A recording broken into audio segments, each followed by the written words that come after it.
Hey guys, it's Jsnow with hopefully a short video about the Commander Legends announcements that were today on the channel Fireball stream. So without further ado, I'll get into the details in a bit, but I know most of you want to know exactly what the price is instead of hearing me ramble, so here are the prices. So somebody posted on Reddit or really quickly the prices on Amazon, so there is no MSRP for Magic products as most of us know since they decided to change it up. I think last year or 2 years ago. So for a regular draft booster box, it's $125 on Amazon. Now, Amazon is usually the most expensive out of all of them, depending on when the pre-orders start. So you might be able to get these cheaper by looking at different websites. So definitely shop around once people start opening up their pre-orders. And always check who you're pre-ordering from. I got screwed over by the Mystical Games scandal. You can check that out on Reddit, and I'm really tight about that. So I'm still waiting for my refund. So make sure you're pre-ordering from a reliable seller, because there's probably going to be tons and tons of pre-order scams and crap going on with this. But anyway, what do you call it?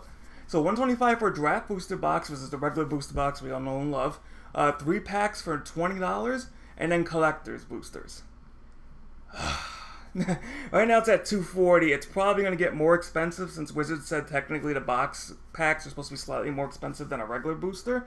And I feel like $240 is pretty low for something like Commander Legends, so I wouldn't be surprised if that skyrockets later on once more spoilers comes out. So my problem with the collector booster thing is that it makes the draft booster cards less valuable by a lot, especially if the collector's boosters aren't too expensive. I would not buy. I personally almost wouldn't buy this set standard draft boosters because of the fact that collector's boosters destroy prices. I mean, just look at M21 for example. M21 and Ikiora prices are disgusting on like you can get foil full arts for like 75 cents, which is absolutely insane. That's how bad some of the things drop. So what I would suggest is, of course, if you have money, get a collector's booster because you'll probably get nice, cool, shiny stuff. There's also the Battle Bond lands they announced that are going to be pretty cool looking in full art foil. And what you can and then there's also the draft booster. Now I'm actually surprised when they didn't say the exact price because they got rid of MSRP, but I'm surprised it's $125. I thought it was going to be like $170 like Modern Horizons. Could hit that late in the future if they ever when they do the spoilers. So I think $125 is a reasonable price. It's only 24 packs though. So it is a little disappointing. You won't get a full 36 packs, so it is slightly more expensive per pack. But I think $125 is kind of reasonable, especially since they're 20 card packs. So you'll be getting a lot of cards to play around with. So here's a couple of the cards they spoiled. So every pack of Commander Legends is going to have a legendary creature in it for your commander, and then all the monocolored legends in this pack have partner. Now that's a really highly debated topic because partner leads to a lot of broken commanders, and that's what I was kind of fearing with this set, is that the fact that cookie cutter commander is starting to become a thing really badly now, and the point of commander, in my opinion, of course your opinion may differ, is that there should be some variety in commander, but I have a feeling that there's going to be a lot of busted partners when it comes out, and will probably make the format completely degenerate even on the casual level. So I mean, I'm a little bit worried about that. And then we already saw at least one card that power creeps. These 4 cards right here look like awesome commanders. One is actually a common with Seth MacKinnon art that a lot of people love. But that common's only in place because you need to be able to draft this set, which I don't understand why they made this a draft set. Like, it's for commander, not a draft set. And then they also changed the rules so you can have multiple copies of a card in your draft for commander, which kills the whole point of commander. So I really don't understand what they're doing here, but it is a draft set.